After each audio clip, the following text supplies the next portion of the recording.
What's going on, Soul Tribe? I salute the divinity in you, and welcome to my channel, Alchemist. Justin here, and bringing a little nugget to add to the Soul Tribe archive. And in today's video, I'm going to be talking about Saturn and Cancer in the first house, and this is a bit of a mixed bag for Saturn to be in. Now, when you talk about that Saturn, the Saturn is one of the challenging planets. It's known as the Greater Malefic, and so especially for when we're talking about the idea of sect, if you have a date chart, Saturn's going to be a bit more constructive to work with, and still brings its challenges. But in a night chart, Saturn may be going to be the most challenging planet. So that's just something to keep in mind of there.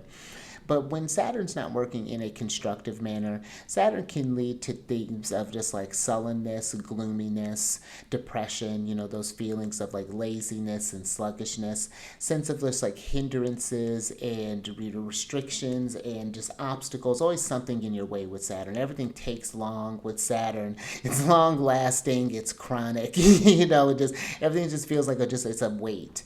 When you think about with Saturn there, it can bring this sense of like abandonment and tears and just like captivity, and there's even a secretiveness and a concealment or putting on like a false appearance with Saturn. So yeah, it's very can be very tricky when working with Saturn. But when we're thinking on the flip side, we're working more constructively with Saturn, there are going to be those hard periods in life, and I think that it's showing up and doing the thing as best we can each day. And I think that Saturn shows that when you show up, face the challenges, do the things, get the work done, that day in and day out, it's hard work, but it's going to be rewarding work. Saturn can bring about great reputations with people, it can bring over responsibility of other people's things, and people is a really neat power, notable rank, something that can, rulership over land and things is something that can bring something with Saturn there. So, it's really neat, but it's again, those are things that take a long time. You just have to, patience is required with Saturn. Now, when we talk about Cancer is ruled by the moon, and they are the cardinal water sign, and they're receptive or yin in nature. And being associated with the moon, when you think about how the moon fluctuates in things, the moon is very associated with the body. So, there's a sensitivity with Cancer, that you're not just the sense of that they're just emotional, which they are. This is someone who has a Cancer sun. Cancer is attuned to the fluctuations of the feelings, that's where the emotions start or is in Cancer. So there's a deep sense, that not to just oneself, but to the environment, of around that. But that's what gives Cancers its superpower, that nurturing, mothering ability, coming from that to being able to feel when someone's off their cycle and to be able to know what to do to get you back into regulation, to get you to where you're feeling good again, feeling loved, feeling ready, feeling just going out there to do your thing. So, yeah, it's a really neat energy, but it's about being attuned to the cycle, when you're working with Cancer, because it's constantly moving when we're thinking about that. But then when you talk about the first house, this is a strong house. This is known as the helm, and this is one of the angular houses. And some of the themes that the first house rules is going to be to do with like the life, the body, the health, like the kind of personality, the beginning, and even just like the beginning of all actions, that's going to deal with that first house there. And this is where the ascendant lives. The whole first house is there, but then the ascendant is its own point that I work with whole sign astrology. So that's something too. We'll talk about that here in a moment. But when you're working with this placement, a few things to consider. One, you would have it easy enough, a Cancer rising by whole sign, and you're going to want to look to the moon because the moon is going to import the themes of this house to wherever the moon is. And then Saturn is going to import the themes of the seventh house, which deal with like relationships, people, just all one-on-one relationships, marriage, partners, and just other people. And then the themes of the eighth house to this house, which deal with like death, inheritances, the money and possessions of others, taxes, loans, occult studies, things like that. Now, one thing I wanted to talk about too with Saturn, a couple things more. One, with Saturn being in an angular house, especially if you have a night chart, I would pay attention to how close Saturn is to being conjunct to the ascendant and how close Saturn is to being squared the midheaven. If the midheaven's in the 10th house, because that's depending on how close they are, that's going to make those Saturnian influences more prominent in a chart. That may, if you've ever wondered if that's something where you have that and why there's been a, maybe a difference between, let's say, like your Saturn return and like another Saturn return, that's why, because Saturn's on a very potent point. And this is a placement too where Saturn is in a bit of trickiness because it's in a sign of its detriment, which means it's in its opposites of its home sign, and it just it's harder for those Saturnian themes to properly function in Cancer. It's not like it can't do anything, but again, it's just a bit harder for it to express there. And yeah, it is, because when you think about that, having those Saturnian themes so closely associated to the body, especially when I would imagine there's hard themes that are happening with Saturn, like squares, conjunctions, and maybe especially with like Mars and and transiting Saturn, and just like oppositions and things. That can really activate that, in the body. And someone can really feel that heaviness of Saturn, that gloominess, that sluggishness, that laziness, to just not want to do anything, not want to be bothered, just want to be, Saturn can be very solitary, can be by itself, just not wanting to just deal with the world, just want to be in isolation, just where it's dark, where it's cool, where it's, where it can brood, and I would say with this placement, obviously have your time where you come to understand your emotions. I think a really great way of doing that, having a good relationship with the moon, and understanding that these feelings will change. These feelings you'll move through these things. But I would think too, with Saturn ruling the seventh, if that is something that you have troubles with, because Saturn can deal with, like, again, with depression and things, and it can get really dark with Saturn, and it could be just something that lasts a long time. So having that support system, I would say, would be something very important for this placement there, to help you move through those rough patches and come to understand those rough patches in life. There are going to be moments where, especially when you have Saturn transits going through, and Saturn squares, opposes, and conjoins your Saturn placement. Those are going to be big things that you're thinking about, and have a good relationship with the body. Understand how these themes feel in the body. Just a little sidebar. This is not going to resonate with everyone there, but just thinking, since Saturn's so closely tied to the body, if you're having some hard times with Saturn, feeling low, try eating some kind of sour things, like astringent things. I found, I remember when I was going through a Saturn year and for a few years, and I was eating a lot more fruit. I noticed, there's a lot of oranges and different star fruits, and just different sort of things were being introduced around that time. So I think it's that kind of those fruits that are from the sun, that have that kind of sense, that kind of help bring the self, that kind of that sour kind of sense, help you bring you out of the low. And sometimes it's those things, those little tips can help you deal with those things.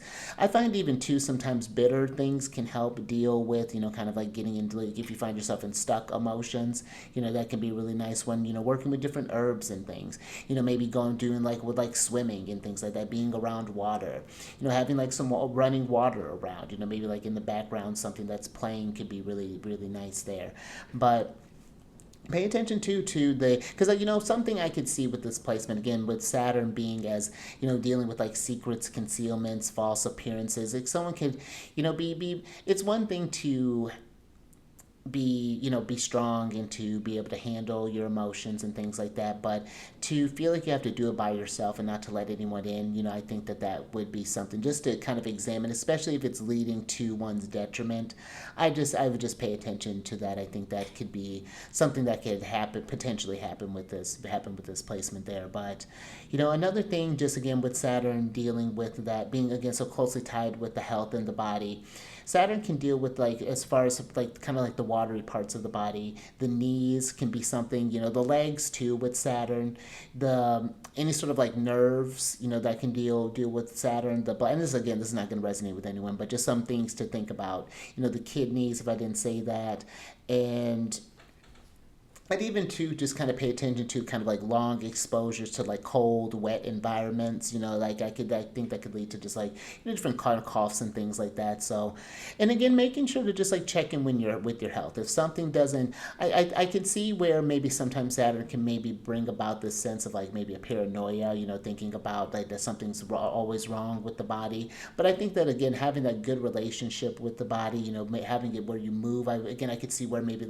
any sort of water sport. sports. I could see like, again, like swimming, or even just like, what's that, crew, something along those lines. I think could be some very soothing, like for Saturn. Maybe even just like fishing. Just kind of just being in a place where you can just kind of be for a bit. And just kind of like have that oneness with oneself. I think could be really nice. I think could be for Saturn there, and I think that too. There's a. I think when you kind of get tuned in with the emotions and things, that there's a Saturn will be able to help you. And having that help you have that endurance to kind of help you to move through those tough times, to keep the things that you've began going, to not have that sort of like starting and stopping all the time, that may come up with, I would think, with maybe Saturn in the first here in Cancer. Because I think it would be a lot of that, as far as like what you want to begin, really depends on when you feel like it. And if Saturn's like just coming in all the time, just like it constantly just heavy, then you'll never feel like it. And that's going to be hard to move a Cancerian energy when it doesn't feel like it. So, and there, there may be some of that, like that sullenness, that sort of like maybe brooding sort of whatever, that kind of Saturnian theme. And it's not all negative. Saturn's got an interesting charm to it too. But there's, something that, kind of a mystery, I think, that Saturn has, and not being able to read someone maybe fully. That might be something where you're kind of like have this being able to shift personalities, and not necessarily personalities, but just like kind of like being able to adapt oneself, or to be able to, just something. This is something to just kind of think about there. just thinking with Saturn, but I think that not being not to be having the emotions be bottled up. I think that with Cancer, it needs to move. It can't. Cancer's not meant to be able to like to not hold that in like that. But again, there's a difference between, I think, that's just being overcome with emotions and having moments where they need to be just where I need to feel through something and really kind of process through something there. So.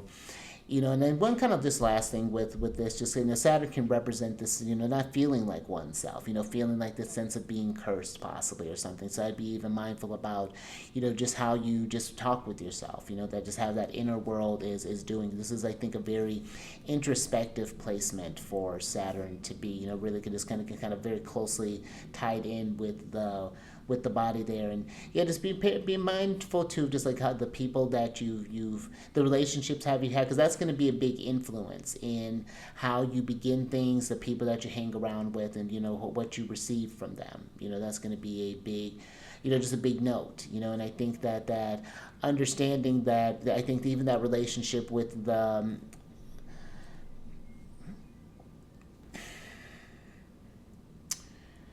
yeah, that's a tricky one with Saturn. I think that's going to be a lot of learning with, like, what I think with other people really come into the mix there. As far as like who you marry, things along those lines, and how you receive, and pay attention to reciprocity. I think that's a really kind of big thing that comes when you have that kind of first house seventh, when the ruler of the seventh is in the first. That reciprocity I think is a big thing. Especially with the eighth as well. But I think that this is someone who could get a lot of support. Especially if you take that initiative, you can get a lot of long-lasting support. I think as long as that there's that those steps that are being taken there. I think there's a lot to think about with this placement for sure. When we're talking about this, but I'm just kind of giving just a basic, definitely kind of a general overview of this placement. You definitely need the whole. Oh, you know what? Before I do finish this up, the Saturn can deal with like tax collectors and things, and the fact that it rules that eighth house, that I would say even having or not that, ruling that seventh and that eighth house, I would say even thinking about getting involved with any sort of like taxes, any sort of like accounting, money management, any sort of things like that, I think would be very beneficial for this placement as well. Managing other people's things, maybe helping people work with their inheritances or whatever that happens to look like there. So that's just another little sidebar that I wanted to throw in. But that's all that's a basic overview. I can talk about this one for a minute. You definitely need the whole picture to whole chart to get a better picture of what's happening and how this could show up for you. But if you have this placement or know someone who works with this placement, feel comfortable about sharing this, down in the comment section, let us know how this has showed up for you and what are some ways that, especially when well, not especially, but if there have been some hard times that you've had to, how you've overcome those things. I think that would be helpful for those others who happen to maybe carry this placement there. But then if you use this something where if you want to understand your natal chart more personally there, or get a understand, get to see what transits are coming up for you for the year, get a or want to pick any sort of like elections or anything as far as that, down in the description box there's a link to book a consultation with me, so definitely check that out. And if you have any questions about the services that I provide, there's a link for my email as well, so definitely check that out. And if you want to support the work that I do, there'll be a link for my Patreon as well, so that's going to be available for you as well, where there's a podcast, a Lucky Day podcast, which talks about the most auspicious days for the month for most auspicious days for each month. And there's also a personalized transit report that can be done for you monthly as well. So you have to go check that out. But until next time, stay mindful out there. Keep your vibration through the roof. And I will catch you on the next one. Later.